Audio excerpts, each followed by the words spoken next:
Hi, welcome to New America. Thanks for joining us for today's event, Tablets and Teaching, Updates on the Do's and Don'ts in Early Learning. I'm Kara Sklar, and I lead New America's Early and Elementary Education Policy Program. Our mission is to help ensure that all children have access to a system of high-quality early learning opportunities from birth through third grade that prepare them to thrive in school and in life. We're excited to present this webinar in partnership with our colleagues in New America's Learning Sciences Exchange, led by the stellar Lisa Guernsey. I'd like to welcome Lisa now to tell us about the work of the Learning Sciences Exchange and to guide us through today's event. Thank you so much, Kara. It's great to be with you all and welcome. Thanks so much for attending. We know that this week has been a really, really tough week for so many of us in education and in research. And so I do want to take a minute to just acknowledge what everyone's going through right now. We are going ahead with this conversation because the work of being with children and helping them and helping teachers improve their practice and being guided by research, it does continue. But I just wanted to note that we're all feeling it at this time. So I'm going to take you through a little bit of what we're going to do today. We have some incredible speakers, those who can help us understand what the state of the world is when it comes to this particular issue, which is how to use and if and whether to use technology with young children. We're going to be focusing on the ages of 3 to about 8, 9 years old. So we'll be looking at what's happening in classrooms for kids in pre-K, kindergarten, first, second, third grade. And this is part of a two-part series that we'll be developing. And the next one is on February 25th. So make sure to just circle that date on your calendars, and we'll have more about that as the webinar continues. I'm going to tell you a little bit about the Learning Sciences Exchange just for a minute, and just note that it's been such a pleasure to work with Kara and her team on the Early and Elementary Education Policy Program. We really work very closely together. I was part of that program many years ago as well, and we both kind of see things changing on the ground, but we're also in touch with the state leaders and other policy leaders who are trying to make sense of new research and how to apply it, as well as what that means practice for teachers. So thank you, Kara, for partnering with me on this. We are going to just jump right in. I want to explain a little bit more about the issues that we're going to tackle. The Learning Sciences Exchange is focused on using the best in the science of learning and what we know about what young children need, and applying that in ways and communicating that in ways that can be most helpful to leaders and to teachers on the ground. So if you go to the next slide, we'll tell you a little bit more about kind of where I'm coming from in this work, and then what we're going to be tackling with our speakers today.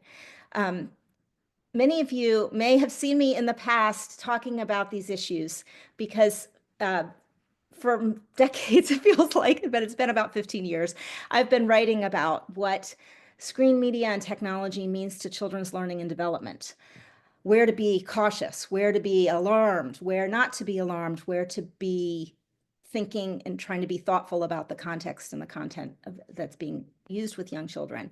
So these are two books that I've written, one co-written with Michael Levine about screen media and children. And I'm now director and co-founder of this Learning Sciences Exchange, as I mentioned. I'm also senior advisor and editor for education policy at New America. These are issues that I tackled in a variety of briefs and reports about 5 years ago or more. One is some guidance I wrote for the Education Commission of the States, which is way back, but I do think that there's some pieces in that apply to today's world that we can still continue to draw from. So that's a little bit about me. Now, how about our speakers coming up? Let me take us to the next slide here and give you a sense of what we're going to be doing today.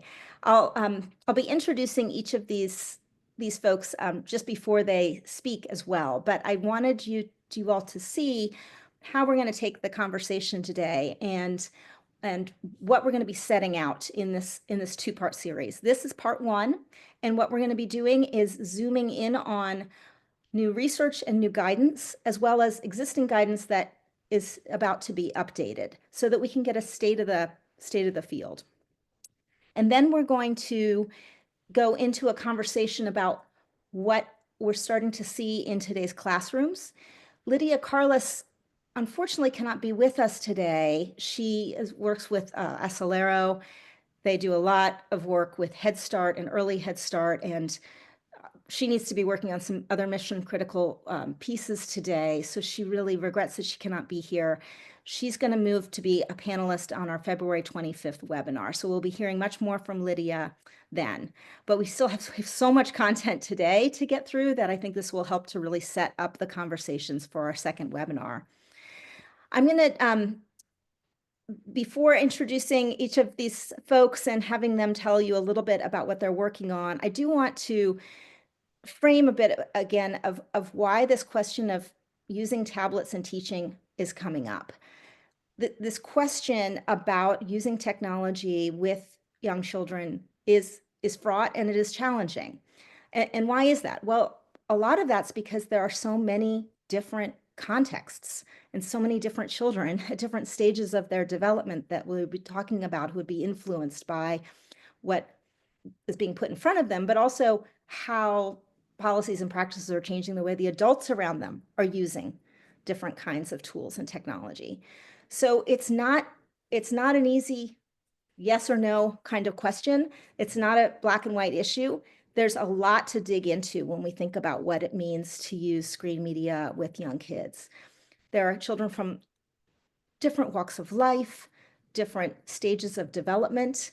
There's children who may be having developmental delays at different stages, those who need certain tools and strategies more than others, and then teachers in different contexts as well.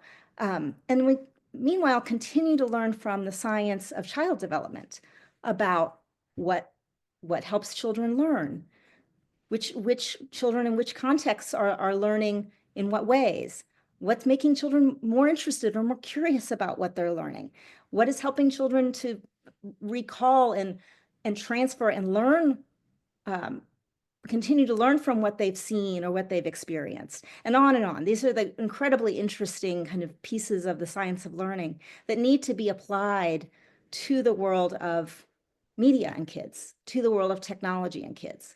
And there are some great research out there doing that today. I'm thrilled that we have Rebecca Dorr with us, and we'll get to Rebecca in a minute, but she's one of them who's been digging into these questions. So as everything continues to evolve and the science of learning continues to evolve, so do our questions about what guidance to give families and educators, right? That is going to need to continue to evolve as well. There's teachers who are navigating a lot in terms of the regulations and guidelines they're being given by leadership, by state policies, by parental expectations, as well as what they need to be doing as teachers to ensure that children are getting what they need and moving forward. So fortunately, we have these great experts with us to get us started to understand what the state of play is right now in terms of guidance. And I am now going to turn it over to you, Jenny Radeski, to take us through what the American Academy of Pediatrics has been putting together. Jenny is an incredible leader in this field. I have learned a ton from her over the years, and she is going to talk about what the American Academy of Pediatrics just put out in its latest guidance. But she's also, just so you know, she's at University of Michigan Medical School and is in many, many forums on how the science applies to what we should be doing best for young children. So Jenny, over to you, and we can let you share your screen now. Thank you. Thanks, Lisa. Hi, everyone. It's really great to be here. I am a developmental behavioral pediatrician, so I really admire and work hard to partner with early educators and teachers and special educators and all the support staff in schools. So really enjoy being able to be part of this conversation. So I play two roles in the American Academy of Pediatrics. I'm currently chair of the Council on Communications and Media. We're the council that comes up with those screen time guidelines. Those official guidelines are coming out in September, but what we've released through the AAP's Center of Excellence on Social Media and Youth Mental Health, which is funded by SAMHSA, the Substance Abuse Mental Health Services Administration. Our AAP Center of Excellence has come out with some evidence-based and strengths-based guidance for families about what really matters when it comes to digital media use, technology, and children's well-being. You may be thinking, what, this social media, we're talking about young kids here. But one thing as a medical director of this center that I've really tried to focus on is taking a developmental lens when we're thinking about children's relationships with media. Because starting in infancy and early childhood, children are, watching YouTube, watching TV, sometimes playing with apps. And so we've really focused our guidance both around early and middle childhood, as well as teens and their relationships with social media. And we have a 5-year grant. We're in year 3. We've spent the first 2 years doing tons of listening. And one of the biggest things we heard, especially from pediatric clinicians, is that they needed easier to use guidance that went beyond the old 2-hour rule. So the idea of just focusing on screen time has become a less helpful concept. Screen time is only one dimension, and there are many other ways, things that the evidence shows shape children's healthy relationships with media. So I'll just share my screen to show you this framework that we released last spring called the 5 C's of healthy media use. It is highly influenced by Lisa's 3 C's, which was child, content, and context. And so I actually reached out to Lisa to say, can we adapt that for this work? Because we wanted to have an easy to understand and memorize group of C's that a pediatrician in a busy visit could sit and talk with a parent about at least one of these. So we came up with these both based on evidence, because I am a media researcher focusing on early childhood and interactive media. We also did it based on what we were hearing from families in terms of the practical guidance they needed to hear about what should I focus on. If I'm going to make rules or boundaries in my household, what should I be doing? Now, my goal today is to think about how these 5 C's apply to early childhood and early learning environments, because that is the conversation we're having today. So let me go through these. So the first C is child. This is the idea that every child has a unique array of strengths and difficulties. We're all wired differently. And so we're all going to have different relationships with media. And so we encourage families to think about, who is your unique child? What's their temperament? Are they impulsive? Are they anxious? And how does that shape how they react to media? Because we may need to have different approaches for different kids. And so in an early childhood or an educational context, you might think about the fact that some students have lagging skills. They may need more support in certain early academic concepts or social emotional concepts, right? So those are kids who need extra practice to break down. That might happen through media. It might happen by not using media for those specific skills and practice. The second C is content. So there's lots of research showing that the quality of content really shapes children's outcomes. In early childhood, higher screen time is associated with language delays, but not if kids are watching high quality content like PBS Kids or Sesame Street, right? So that is what shows us that if you design media with kids' needs in mind, you can have much better outcomes. There's a glut and tons of kid-directed media on lots of platforms, and not all of it is good. And so we really encourage parents to say, what is worth your kids' time and attention? So in a school environment, you really want to be intentional about choosing evidence-based, high-quality apps and platforms, and avoiding the kind of ways that kids sneak around on browsers to try and find some low-quality games or, distractions and things like that, and really trying to keep the menu of things that they can use, stuff that you really trust. The third C is calm.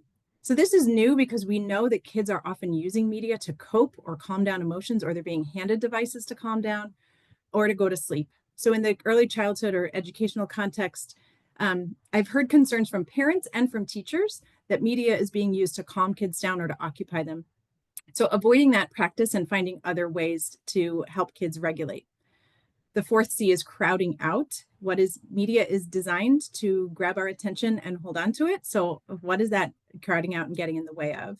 And so another concern I hear from parents is if they're using screens, what is that displacing in the school setting? So really helping parents understand that you're using media to augment rather than replace a social or hands-on or other learning experience.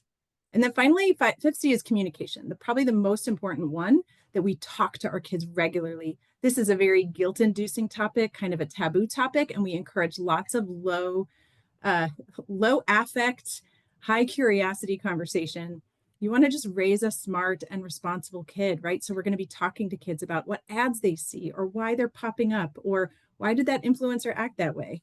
And when it comes to in the school environment, this might involve teaching during media use where you're co-viewing and instructing, teaching kids to create media so they understand media literacy, and also reflecting on not just what did I learn in terms of ABCs and specific content, but also how did this media make me feel? Why am I using it to calm down or to escape from this busy classroom sometimes, and why it's hard to transition away? So that's an important part of media literacy too, about our emotional relationship with it. So I encourage people to check these out on aap.org/5Cs. Our website is aap.org/social media. And so excited to hear the other presenters and then answer some questions later. Wonderful. Thank you so much, Jenny. It's just, I know as a parent, I mean, when I was working on some of this research, my kids were really, really little, and having a framework, just something to kind of help guide me was so valuable. I think for teachers, it's the same. So just a big thanks to you, and really, honored to have been kind of a part of getting that started. So let me now take us to the National Association for the Education of Young Children. We have Alyssa with us, and she is going to take us through what NAAYC has done in the past when it comes to these issues, but also what we can be looking forward to in the future. And Alyssa, I apologize. I'm realizing I don't have the full title in front of me here. So if you don't mind maybe introducing yourself as well before you jump in, and then share your slides as well. Thank you. Yeah, sure. Thanks, Lisa, and good to be here with all of you. My name is Alyssa Mweno Lupembe. I am the Managing Director of Early Learning for the National Association for the Education of Young Children. In that role, I work directly with our teams who are creating high-quality content for early childhood educators across all settings. So we're focusing on our publications, which I'll talk a little bit about our really hallmark publication of developmentally appropriate practices today, but also we're focused on professional development initiatives, our early learning program accreditation. We're measuring all the high quality actions and interactions that are happening in an early childhood classroom, and the research that goes behind all of the work that we do. And so when I was thinking about this topic, I really started to think deeply about developmentally appropriate practices as a framework to use to think about how to engage with technology in the classroom.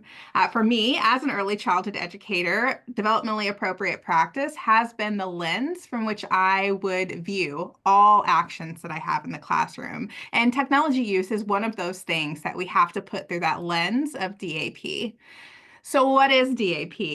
The principles of developmentally appropriate practices serve as the evidence base for the guidelines for practice, and are both situated within the three core considerations. And I want to talk through the three core considerations, which are commonality, individuality, and context. So DAP encompasses those three core considerations. There's 9 principles that are connected to child development, and then 6 guidelines for practice. You can find all of the information about DAP on NAEYC's website. There's a lot there. We won't get into all of it today, but I did want to spend a little bit of time really talking about those 3 core considerations as the way to think about how you choose technology for the classroom, what you do with that technology once you have it in your classroom environment. So one of my favorite things about DAP is that when you use it as a lens or as a framework to answer a question or explore a topic, the answer you usually come up with is, it depends. So anything we want to engage in a classroom, it depends on what we know about the children, what we know about child development, what we know about their families, their community. So really thinking about the realities of what we know about the research behind child development. There are commonalities that exist across children. And we know that each child is an individual. So understanding that larger, scope and sequence of child development, understanding who that child is as an individual, and then deeply understanding the context that child finds themselves in. So your classroom context, the community where your classroom sits, that child's family. When we're thinking about making decisions about technology, we have to understand all of those things deeply. So I loved Jenny talking about the 5 C's that the AAP is putting out, because I think they align really nicely with these 3 core considerations of DAP as we're thinking about making decisions in the classroom. So, when I'm confronted with a decision to make that revolves around educating young children in the classroom, I first want to know, what do I know about child development? Is this tool, is this app, is this video, is this game, is this a high quality experience for young children? Does it actually meet up with what I understand about child development principles? If that's true, then I have to think about, who are the children in my classroom? Each of them individually have, unique needs, wants, interests. How might this technology line up with what I know about that individual child? I think a lot about my son, who was the iPad kid. Always in his classroom, he was the one that gravitated towards the technology. But, not every technology was he interested in. His teachers were able to then think about who he was and offer him opportunities that were more high quality. He would have loved to watch YouTube all day. Was that something that was beneficial for his education? Probably not. But because they understood the sorts of things that he was interested in, thinking about, he was really into cars for like a long time. He knew the make and model of every car in our family. And so how could they leverage what they knew about his interest to engage him in some learning activities? And then really thinking about the context. What technology do children have access to at home? How can you build on what's happening at home in the classroom? And then also, how can you offer in the home environment the things that are working well for you in the classroom? So I really like to use DAP as that framework, because there are really almost no absolutes in the work of early childhood education. We really do have to think intentionally about how we're viewing every decision that every educator makes every moment of every day. I think if we counted the amount of decisions that educators made every day, I don't even know if there's enough numbers to do that. So, but really making sure that all of those decisions are guided by this underlying understanding of those children, those families, and the community that they serve in. I want to, I went one too far. I want to talk a little bit about where we're headed at NACCE with our work regarding technology. So we do have a current position statement on technology. It was adopted in January of 2012. It's a little out of date. Lisa, you were probably deeply connected to the creation of this because it aligns to the timeline of your books. But we want to begin updating this position statement. I will just say, for those of you who are looking for tools and resources today, this position statement is on our website. It's actually really good. The bones are good. It really focuses on those intentional decision-making opportunities for educators in the classroom. But we know that the technology landscape has changed since 2012. And so we do need to update it with some more specific guidance on the types of technology that exist today, the way we're thinking about technology, thinking about tools that we didn't have access to in 2012, like AI, and how might we leverage AI as a tool to support educators in the classroom. So we are going to be beginning the process of revising our position statement in the next few months. Please stay tuned to NACCE. If you're a member, you'll see this come out through some of our communications. If you're not a member, it would be a good time, if this is a topic that you're interested in lending your voice, this would be a great time to join us. And we intend to have a revised position statement hopefully by the end of 2025, maybe early 2026. So we are looking forward to engaging in some deep conversation about all of these essential components of what it means to choose high quality technology, but also how to use it appropriately in the classroom. Thanks so much, Alyssa. I was really pleased to hear about the update coming, and I think there is such a need. So I'm just grateful to you all for taking it on. When that 2012 statement came out, and again, this is really dating me in many ways, but it was still such a new concept. Touchscreens were really just at the beginning of being used. So there's so much new there's new research on this that can be applied, which is my segue to introducing our next speaker for this webinar. I just want to say a big welcome to Rebecca Dorr. She is the Director of Research at the Crane Center for Early Childhood Research and Policy at Ohio State. And Rebecca has been digging into what language development and literacy, what they can look like and what technology means to their development in this world that we live in today.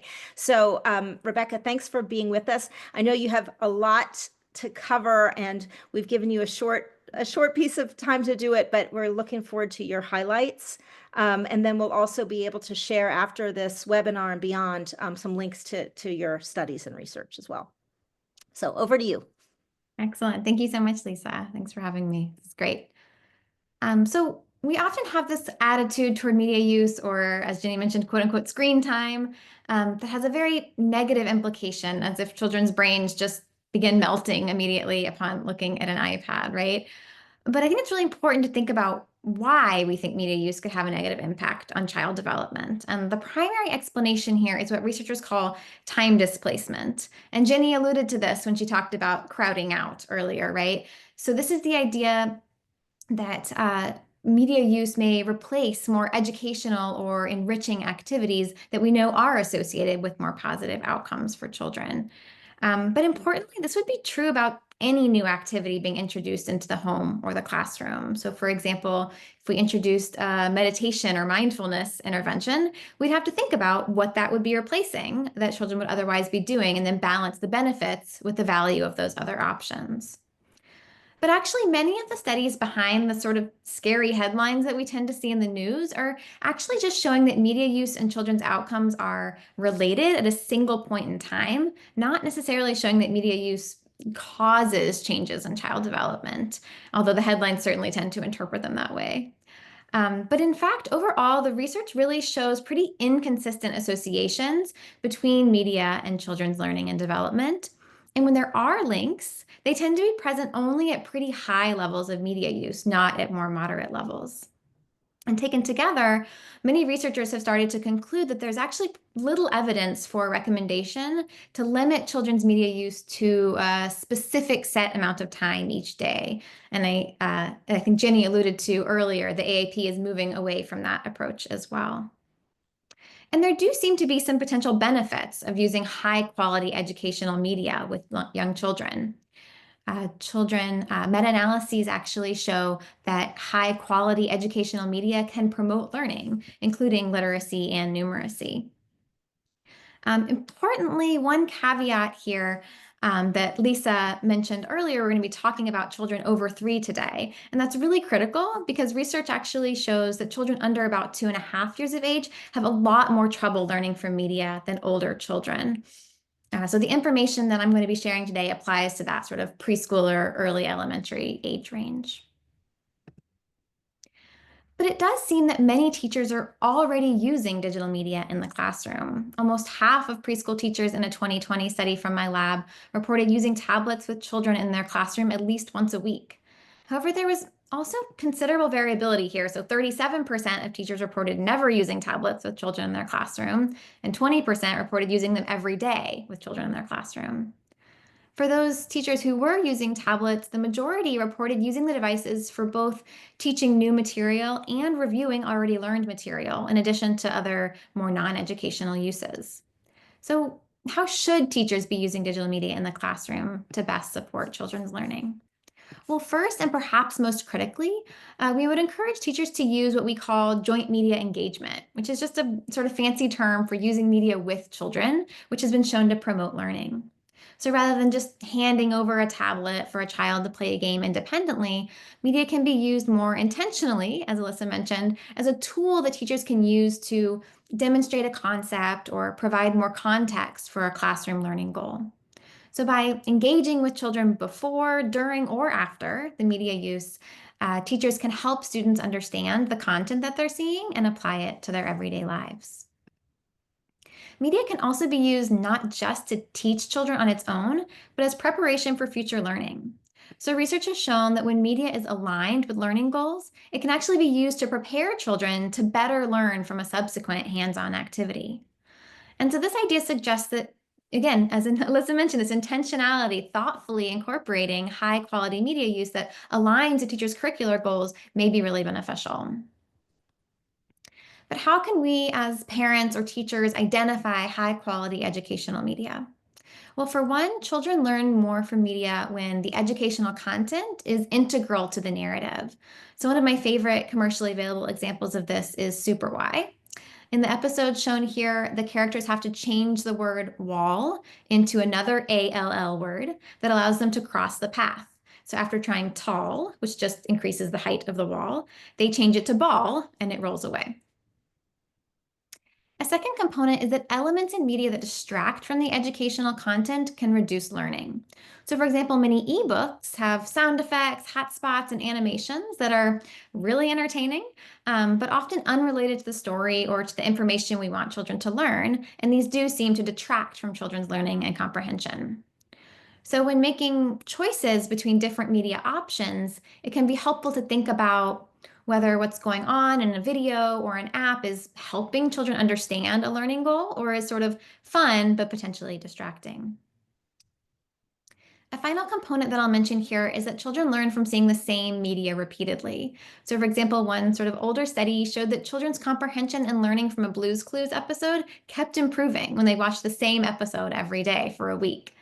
So this suggests that even though that kind of repetition might get really tedious for a parent or a teacher, allowing children to engage with the same material repeatedly actually can enhance their understanding and learning. So my key takeaways for today are that digital media can be used in positive ways in early education settings, and that there's actually little evidence that these more moderate amounts of media use could actually be harmful for child development. And I encourage us to think about how teachers can consider what activities media use might be replacing in their classrooms. Is it something beneficial, like interactions with peers, or educational, like reading a storybook? Or is it time that might otherwise be spent in a less useful activity? And then consider how media can be used to support and enhance curricular goals in the classroom. How can media be more of a value add rather than a sort of unrelated extra? And then when teachers do use media in the classroom, choose high quality educational media based on some of the features we reviewed here today. So educational content that is integrated into the narrative and then not flashy or distracting. And finally, use media with children to help support their comprehension and learning. So I'm really looking forward to our discussion today, and please feel free to reach out by email with questions or comments on any of these ideas. Thanks so much, Rebecca. Appreciate it. I'll make just a quick editorial comment about the repetition, right? Just thinking of it as someone who's been a substitute teacher in a preschool class, getting, during story time, where kids just kind of want the same story every day, or as a parent where you're like, really, you're picking that book again? Really? Okay, I guess we're going back to that book. But there are these alignments between what we know from the print book world and what we know from the media world that are worth kind of excavating as we're talking about this. So okay, thanks again. I'm going to now turn to Kate Blocker, who is the Director of Research and Programs at Children and Screens. And we're just really thrilled to have Kate with us. She's going to be able to share some resources. We're looking forward to continuing to learn from Children and Screens and to think about how to be able to support educators in this space. And so yeah, Kate, I'll turn it over to you just so you have a chance to showcase what you've got. Great. Thanks, Lisa. And thanks again for having me here today. And before I jump into what some of those resources are, just want to provide a bit of context to children and screens and to our resources to help paint that picture for how they can be useful. So, we are a nonprofit organization, and our mission is to help children lead healthy lives in a digital world. I think we're all talking about here today, right?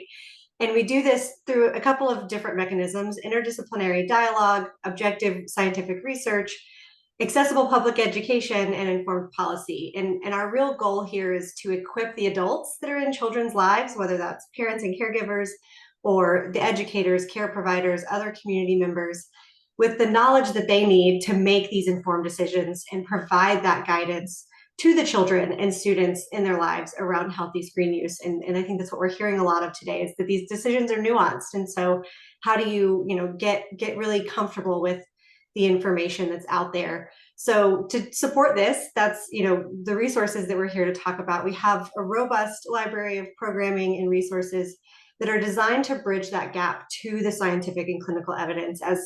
As Jenny and Rebecca have touched on here, there's so much out there that we're learning from the research, and there's so many great experts that are there to help translate that. But there's so much more out there. And so our approach focuses on that translation piece, translating that complex information into digestible and accessible formats, breaking down these relationships, these interactions between digital media, and how children develop the foundational cognitive, social, emotional learning skills, with a hope that, equipped with that evidence-based information, the parents, the educators, the adults that are in children's lives will feel more confident and more prepared to make the best decisions for that specific child in that specific moment, and even understand the developmentally appropriate principles, right? Like how that changes or might shift for that child over time. So I do just want to share some examples of our resources that are specific to early childhood cognition and learning, just to showcase how all of that takes shape. So I'm going to share my screen here, make sure it's optimized. Great. Okay, so our resources, as I noted, come in a variety of formats so that you can interact with the information in the way you prefer. You can find these in the Learn and Explore section of our website. And here you can filter by age and stage, by topic, by format, or any combination of those to find the information that matches your interests. So a few examples are Ask the Experts webinars like this one on language development in early childhood, feature interdisciplinary expert panels, and include both brief presentations and group discussion that answer questions from the live audience. And our Spring 2025 series actually picks up on February 5th, next Wednesday. So make sure to check out our website and register if you're interested. From these webinars, we also produce tip sheets, which highlight key information or recommendations that are provided by these experts in a written format, if that's how you prefer to access them. So this one followed a webinar on neurodivergent youth and media use, and includes tips specific to educational contexts as well. We also produce short form video clips highlighting specific points. So if you just have a minute or two and wanna dig in, these often relate to questions that we're receiving, whether that be in the webinars themselves or from parents and educators that we're engaging with. We also have our new Screen Deep podcast, which features one-on-one conversations with experts diving deeper into their work on a specific topic, like this one with Dr. Heather Kukorian, which covered learning, cognition, and attention in early childhood as it relates to screen use and critical milestones. Our Research at a Glance digests provide a summary of the research in a particular area. So this one on infant cognitive development. And the goal of these is to capture the huge array of information available on key questions like this within the topic in an easy to digest format. And it can be downloaded or printed for your use or for sharing. And finally, for the really quick visits, we do have answers to common questions on our website as well, featured on our homepage, but they remain available indefinitely. And these provide succinct answers to the questions we're asked the most. So as you can see, there's lots of options available. We just encourage everyone to check out the Learn and Explore section and jump right in wherever you might want to start your learning. So I will stop my screen share there, and thanks again. Thank you, Kate. The podcast edition is so cool, like in addition to so many of the other pieces. And I'll just note that it's been really exciting to see the development of resources at Children's Screens over the past year that really kind of can provide some more concrete and helpful guidance. And so thank you for sharing that. I just wanted to make sure others knew about some of the good stuff that you guys have going on. Absolutely. So we're gonna take a beat now, and I'm gonna shift gears a little bit to thinking about what these new resources, the guidance that we have so far, the guidance that may be coming. What does this mean for today's teachers, for childcare providers, for those 3s and 4s, for our kindergarten teachers, but also for like the leaders, those who are setting up what their policies are going to be in their schools, those at the state level who are trying to think through how to ensure that they're providing the right kind of guidance that leads to high quality learning environments for kids, and it's based on the science. And I'll note that there have been some great questions coming in, and I'm tracking those, and we're going to get to those for sure in just a couple of minutes. And I think that we'll bring all the panelists together to try to answer those. But to be able to kind of go down to the level now of the classroom and what does this mean on the ground, I want to bring in Sharon Wong to join me. And she's the Senior Associate for Family Wellbeing and Children's Development at MDRC, which does incredible research on how to take what we're learning from the science of child development and use it in classrooms and in settings that are most likely to lead to success for kids, lead to thriving environments for kids. It's been great to connect with Sharon on these issues over the years. And so as Sharon's been doing some work at MDRC, some of these questions have been arising. And so Sharon, sorry, I'm going to I want you to go ahead and share your screen if you can. And I'll stop talking and let you take us through a little bit about what you're learning at MDRC. Okay, great. Thanks. I just wanted to make sure I was sharing the right view. So I'm Sharon Huang, and I work with MDRC. And we really have been doing like a deep dive into early childhood research for the past 20 years. Today, I'm going to share some of what we've learned through our work with pre-K teachers and classrooms over the past couple of years. As part of our Measures for Early Success initiative, which is funded by the Gates Foundation, we've been talking with hundreds of teachers and early childhood leaders across the country to gather their input as we build better assessments to measure how young children are learning and growing. So a quick sidebar, I know that the word assessment may sound boring, but these are important tools that can help us understand how children are growing and developing.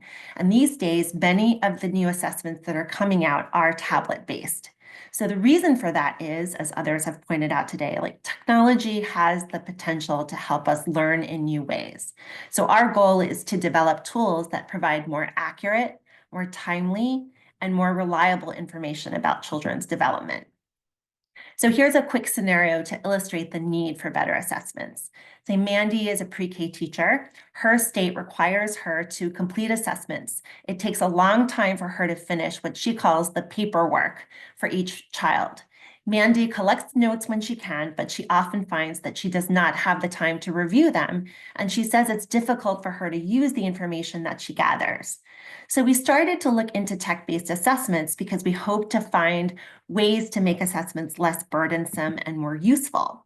We knew we needed to start by talking to the teachers, and we heard a lot of concerns about how much screen time kids were already getting at home and whether tablets might take away from important interactions, just as we've been talking about today.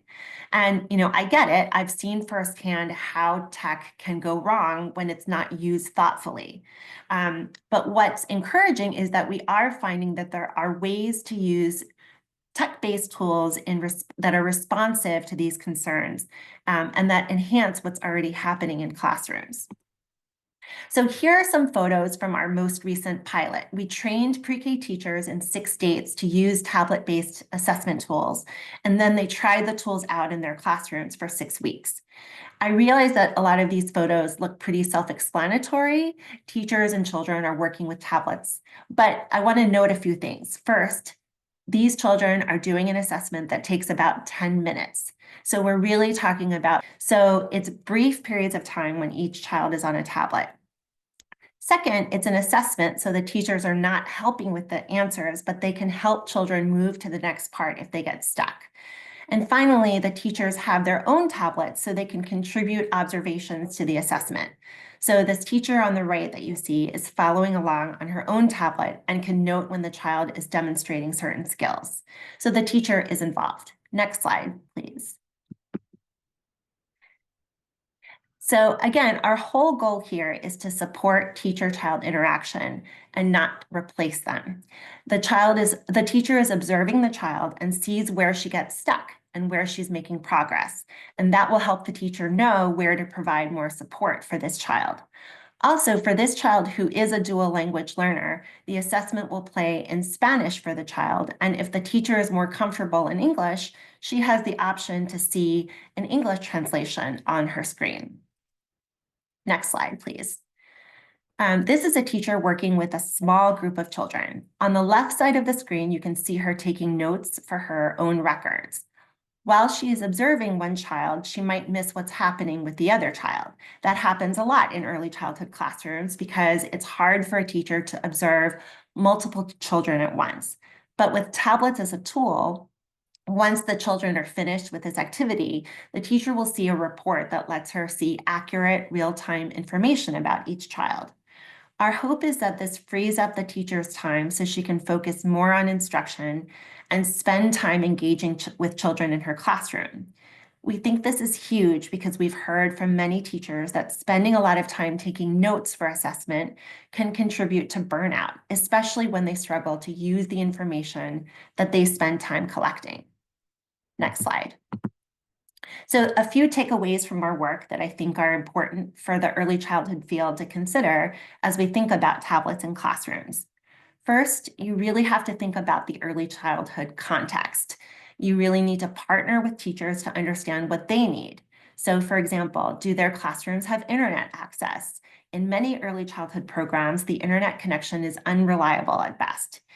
Also, if you're asking teachers to listen, children to listen to audio, do they need headphones? Will they be able to hear what's happening in the middle of a noisy classroom? And if children need to log on to their own accounts to use an app, what is the easiest way to do that that doesn't require teachers to spend too much time monitoring that? We've also learned that teachers need more than just one training session. They need ongoing support to feel comfortable using these tools effectively. Many early childhood teachers aren't super tech savvy, so making them feel supported and confident is crucial. Otherwise, it can be a waste of time and money for everyone. And then finally, you have to be really clear about the added value of the technology. This is not just about innovation for innovation's sake. It's about using tech in a way that actually makes teachers' jobs easier and more effective. If the tools can give teachers quick, actionable insights about how a child is developing and helps them plan the next step in supporting that child, that's a big win. And that's all I have.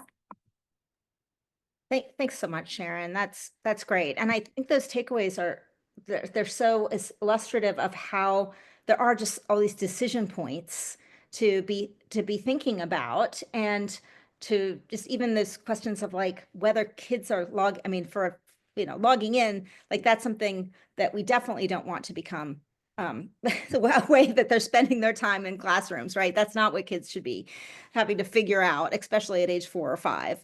So how do we think about when that's not going to make sense to use that with that child? And then how do we make it easier for teachers so that you can have a very seamless interaction with kids? But these are the kinds of, I think these are the decision points that teachers and principals and early learning providers are asking right now. So that's really helpful. It also sets us up for some of the deeper dives we're going to take on February 25th in part 2. And we're going to go into kind of what does this mean for particular teachers in particular settings. I want to note that there are some questions that I want to make sure that our panelists can take a stab at answering. And there are several questions about time that have come in, and there's just a recognition that there are sometimes policies out there that in your school you can't you can't do more than X number of minutes with the child. So I want to see if we can, in the next few minutes that we have, get some feedback on how to think about time again, even though we're recognizing that it's a lot more than just time.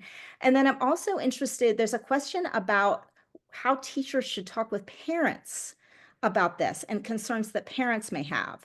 So, and I think that might be associated with time. So I'm going to just open it up. I don't know if one of you might want to take a stab at that question to start with, or those two questions. I can just briefly say, I mean, building upon what Rebecca said about, academic evidence, not suggesting there's a perfect time limit, but we still get questions about time all the time. I'm a clinician. People just ask, what should I do? Tell my kid how much time they should have per day. So coming up with a discrete amount of time helps you have a plan and set a boundary, and then help kids understand it's important to have boundaries because you want to do other things. But the way I plan out that time with families is to say, tell me about your day. What else do you want to get done? What time do they go to sleep? What time do you leave for school in the morning? And so I think, again, that is a more individualized process where it might be 30 minutes here, an hour here, 2 hours here is all part of a healthy routine. But I'd be curious to hear from educators, like what time requirements you need to follow, and whether there are some days where it's 0 and other days where, watching a movie together may be a good activity. So I was thinking about this from a classroom perspective. And so I always want to think about what else the children are engaging in. And so I'm very hard pressed to say a firm time guideline, much like what you're saying from a family perspective, Jenny. But I'm thinking about that child. What else is that child doing during the day? Are they engaged in the block center? Are they engaged in the home living center? Are they running around outside and playing? If they're doing all of those other things, then I would worry less about the specific amount of minutes that they're spending on a screen. If you have to pull that child away from the screen to get them engaged in other things, then I would be a little more focused on providing some boundaries and some limits. So I think it's about balance, and really making sure that children are accessing all of the different parts of an early learning classroom in meaningful ways. And you'll know those children and where they gravitate towards. In the same way that you would encourage a child who only wants to play in the block center to, engage in art or engage in literacy activities, you would also encourage that child that only wants to be on a tablet or in front of a screen to engage in those other areas as well. And schools may be perfectly set up for that because you have a visual schedule. You go through different centers. Whereas homes don't have that. It may just be no structure at home. So it's a good time to show there's a time and a place, and this is where it is, and this is when we choose to do it and how we transition away. Yeah, any other points on this? I'll dig into this for sure in our next one, because I know that there are sometimes these limits that are coming down to teachers, like, nope, it's 0, or it's only 30 minutes, or it's only this. And so that affects the way that they then set up their day. But if it's not based on the context, that can be challenging for teachers. What about the parents question? If anybody wants to take that, how should teachers be relating with parents on this issue? I mean, I'm happy to jump in there and start and just encourage educators to be willing to help inform inform the parents that might be coming to them with questions. So as you get a better understanding of what is high quality educational content for a 3, 4, 5-year-old, their parents might not have the educational background or the understanding of what children need to be learning at that stage and how. And so being willing to communicate with parents and helping them as they try to understand better what is high quality educational content. And I think too, what we hear a lot from parents is they may have rules that they're trying to set at home, but then feeling like they have no say in what's happening in the classroom or at school. And so where decisions are being made, hopefully with intention and real, look at the pedagogy or the educational, influence of these different materials, communicating that to the parents so that they understand if or why or what the rules around tech are. So I think just encouraging that willingness to share the expertise you do have, and also the decisions behind what is or isn't going on at school. would be a great place to start. And of course, if you find resources that are helpful to you in that process, sharing that with the parents as well. Yeah, I wanted to just note, thinking about what Sharon pointed out about some of these different ways that in these small, very small interactions with kids, teachers can be using these tools. That too could be something that parents will be really interested in.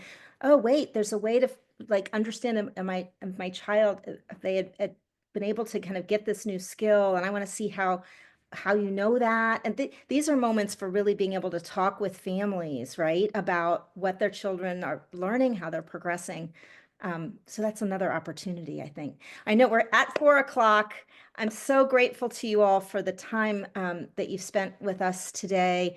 We did have so many good questions come in. So what we're going to be doing is using those questions to build this next webinar. And so we're incredibly grateful to all of you who attended today for your input. We'll continue to take input. You can shoot us emails, send things through LinkedIn. I'm on LinkedIn at Lisa Garnsey. Let me know kind of what you want to focus on. But we put up on the slide, you'll be able to register as of today. We have that open, so you can register for this next part in our series. And just want to say a big thank you to all of you of our panel who came today to talk with us about this. There's a lot to keep going on, but just very grateful for the opportunity. And I think with that, I'll sign off and say good afternoon to everyone. I hope you guys can hang in there through our next weeks. Take care, everybody. Thanks so much.